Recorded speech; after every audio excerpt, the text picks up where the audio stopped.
여러분 안녕하셨습니까? 양영태 TV의 양영태입니다. 오늘은 2021년 6월 23일 수요일입니다. 이 윤석열 총장이 엑스파일에 대해서 상당히 충격을 받은 모양입니다. 그렇지 않다면 굉장히 불편한 마음 속에 있는 것 같습니다. 자, 이대로 묵시적으로 관여하지 않겠다, 개의치 않겠다고 한 그것을 이제 태도를 완전히 180도 바꿨습니다. 이제는 마이웨이입니다. On my way. 엑스파일 침묵을 딱 깨고 정계 진출 4시간 표대로 한다. 지금 여당에서 윤석열 총장은 엑스파일로 공격하고 있고 야당인 국민의힘에서 하태경이니 무슨 유승민이니 이준석이니 이런 사람들은 지금 누구를 공격하고 있냐? 윤석열을 공격하고 있습니다. 이거 아주 참 잘못된 거죠. 이런 현상 자체가 이 지금 이준석의 그 어떤 정치 공학적인 그 둘레가 말이죠. 바로 이것이 드러나고 있다는 것. 지금 딱 세 사람이 지금 비판을 하고 있습니다. 윤석열을 향해서. 이준석, 유승민, 하태경. 왜 이럴까요? 이분들은 원래가 바른정당이고 탄핵파였고 탄핵 갔다가 같이 나갔다가 같이 들어온 사람입니다. 그리고 끈끈한 아마 인간애가 있는지 끈끈한 동지애가 있는지 끈끈한 탄핵애가 있는지는 잘 모르겠지만 지금 밖에 있는 대선 주자를 이렇게 비판하는 것은 온당치 못하다. 어디에 온당치 못하느냐. 야권 단일화라는 명제를 파괴하려는 그런 낌새가 지금 보인다. 이런 차원에서 유승민과 하태경과 이준석은 많이 한번 돌아보는 시간을 가져야 되지 않겠느냐. 왜 윤석열을 비판해야 하느냐. 국민들은 바로 그런 부분을 납득을 지금 하지 못한다. 너무 빠르지 않느냐. 비판을 하려면 특히 당대표가 이준석인데 이준석이가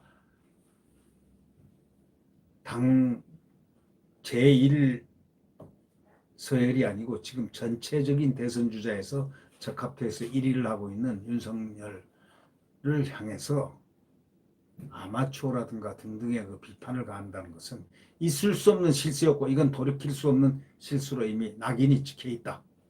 그래서 김동길 교수도 이준석에 대해서 얼마나 많은 비판을 했는지 엊그제 동영상을 한번 바라보면 알 것이다. 저는 이렇게 생각합니다. 그 말이 전부 다 이 김동길 교수의 말이 다 옳았다. 100% 옳은 얘기였다. 생각합니다. 또 하태경과 하태경은 이름까지 올릴 정도는 못 됩니다만은 이름 한번 올려보겠습니다. 하태경과 유승민은 그러는 게 아닙니다.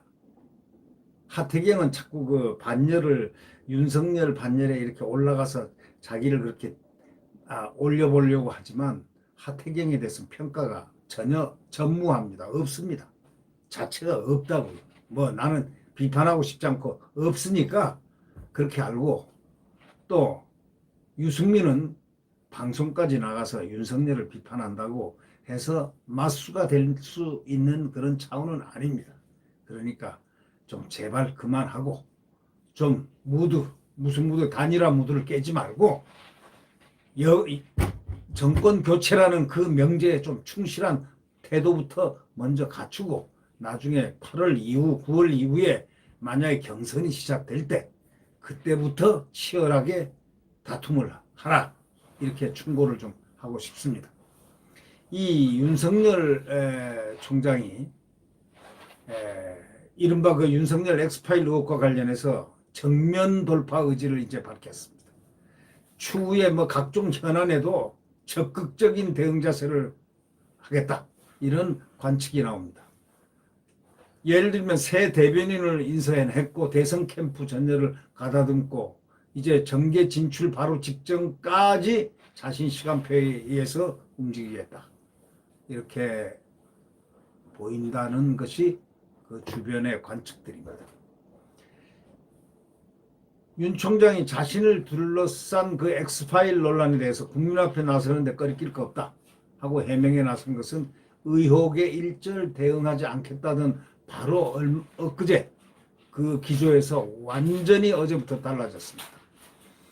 의혹이 제기된 그 윤 총장의 침묵은 바로 하루 만에 깨졌습니다. 그리고 침묵의 시간이 이제 없으면서 실체가 제대로 확인 안 된 엑스파일로 정치선을 하기도 전에 수세에 몰릴 수 있지 않을까 하는 그런 불쾌감이 아마 앞설 수 있다. 그래서 아마 그러는 것인지 아니면 수세에 몰린 상태로 그대로 가면은 이게 정치선을 하는데 지장이 있다라고 생각했든지 아니면 이걸 옛날부터 떠돌아다니는 거지만 이것을 그대로 묵시적으로 놔두게 되면은 이자들이 이걸 가지고 장난을 칠 거다라는 생각을 한 것 같습니다. 이제는 수세에 안 몰리겠다는 의지입니다. 윤 총장 장모 그 최모 씨 송경식 변호사가 최 씨와 관련된 주가 조작 의혹 보도를 한 언론사를 상대로 법정 대응하겠다고 분명히 밝혔는데 이것도 다 정치적인 고려가 반영되지 않았나 이렇게 생각됩니다. 이제 법으로 하겠다. 그리고 저 대변인을 한 분을 뽑았는데 사법연수원 32기생인데 최지연 변호사 임시 부대변인을 맡아 활동한다고 밝혔습니다. 이동훈 전 대변인을 통한 전원정치로 메시지 혼선을 빚은 뒤에 첫 공보 인력 충원을 했습니다. 그 전에는 바로 이석준 전 실장, 즉 박근혜 정부 마지막 국무조정실장을 했던 이석준 전 실장을 영입해서 윤 전 총장 캠프 인적 구성을 강화했습니다. 결국 이제 6월 말 7월 초로 이제 공식 대권 선언을 하겠다고 했던 윤석열 총장은 바로 대권 선언에 들어갈 만반의 준비를 다 갖춘 것으로 들립니다. 자신을 둘러싼 의혹에 적극 해명하기 시작도 했지만 핵심 쟁점으로 떠오른 엑스파일의 실체를 놓고 이제 실체가 있느냐 없느냐 실체가 없는 걸 이렇게 만들어 놓은 이 파일들 이 엑스파일에 아주 그 정교하게 다듬어진 바로 그러한 소위 공작의 산물이 아닌가 이렇게 생각하고 있는 것입니다. 엑스파일 논란을 촉발한 장성철은 CBS 라디오에서 나와 이런 얘기를 했습니다. 윤 전 총장 힘들겠구나 언급했던 것에 대해서 정치권에서는 법률적인 문제보다 정치적, 도덕적, 윤리적인 문제가 훨씬 더 그 후보의 자질을 검증하는 데 문제가 될 수 있다면서 엑스파일에 거론된 의혹이 20개나 된다고 이렇게 말을 한 적이 있습니다. 현재 대응하는 캠프의 시스템이나 역량을 보면 이걸 제대로 방어하기에는 능력이 좀 부족한 것 같다고 말한 바가 있습니다. 윤 전 총장이 이번 논란을 버티기가 어려울 것으로 이렇게 내다봤지만 그건 천만이다. 이 엑스파일 이건 찌라시 수준이기 때문에 이건 금방 무너진다. 윤 전 총장에게 타격을 절대 못 미친다. 이런 주장들이 오히려 더 거세게 나오고 있습니다.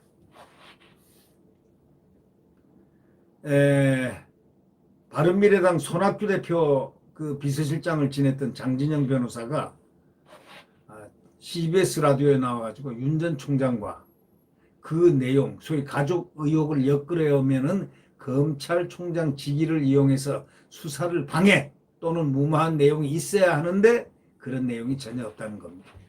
그렇지 않습니까? 이거는 한참 됐는데 이 돌아다니는 이것이 파일이 이게 지금 하루 이틀이 아니고 검찰총장 할 때도 돌아다녔는데 윤석열 총장은 거기에 대해서 대응 한 번 한 적이 없습니다. 검찰총장임에도 대응을 손을 대본 적이 없다. 바로 그런 수사를 방해라든가 무마 내용 이런 거 전혀 없다. 윤석열 총장은 무시하고 살았다 이거예요. 그렇기 때문에 국민의힘 아무리 국민의힘이 뭐 파상 공격을 이준석이가 공격하고 하태경이가 공격하고 유승미가 공격하더라도 또 엑스파일 여당이 공격하더라도 이걸 막아낼 저력이 있다라는 그런 확신을 느끼게 합니다. 이 국민의힘 김무성 전 의원은 장 소장이 본인 보좌관이었던 점을 의식한 듯 서로 왕래 없이 TV를 통해서 소식 접하고 있다. TV를 통해서 소식을 접하고 있다는 건 TV를 봐서 2019년 3월 이후에는 본 적이 없다는 얘기입니다. 그러니까 이번 건하고는 전혀 관계가 없다 해명을 했는데 사실이 그렇게 보입니다. 이 김무성 전 대표가 노련한 정치인인데 이 어리석게도 이 엑스파일 이런 데 관여할 이유가 하나도 없습니다. 그에게 이득이 하나도 없는 겁니다. 그가 또 그런 얘기를 할 사람도 아닙니다. 그러니까 결국 보면은 이 증폭시킨 거는 저쪽에서 공작을 한 거고 정치 공작의 산물이 아닌가 그렇게 보는 편이 지금 대충 모든 대부분의 국민들의 시선입니다. 오히려 엑스파일 때문에 지지율이 더 올라가지 않겠느냐 하는 바로 그러한 점. 이것을 아니 이미 지지율이 올라갔습니다. 엑스파일 때문에. 더 올라가지 않겠느냐. 또 하나의 그 좋은 그 땡큐가 있습니다. 윤석열로 봐서는 추미애가 오늘 대권 도전을 합니다. 추미애 잘 만났다. 대선판에서 잘 만났다. 그렇게 생각하는 분들이 상당히 많은데 그게 잘 만났다는 건 여기서 혼 좀 나봐. 이런 얘기가 좀 스며 있는 거 아닌가 그렇게 느껴집니다. 네, 추미애 혼 좀 나봐. 지금 민주당 내에서도요. 추미애 나오는 데 대해서 대선에 나오는 데서 이거 큰일 났구나. 악재다. 이렇게 생각하는 측면에 민주당 사람들도 상당수 많습니다. 그러면 그들에게 악재는 바로 윤석열에게는 선제가 됩니다. 다시 말하자면 굳히기가 됩니다. 네. 네, 구독 버튼과 엄지를 눌러주시면 감사하겠습니다. 네, 구독 버튼과 엄지를 눌러주시면 감사하겠습니다. 내일 대한민국 자유민주주의, 시장경제, 튼튼한 국가 안보, 한미동맹에 의한 굳건한 안보, 바로 이것이 대한민국에 필요하고도 충분한 조건이자 내일의 희망입니다. 그 태양은, 대한민국의 태양은 내일 다시 새벽 떠오릅니다. 네, 여러분 오늘 하루도 강건하게 보내시기를 기도하겠습니다. 안녕히 계십시오.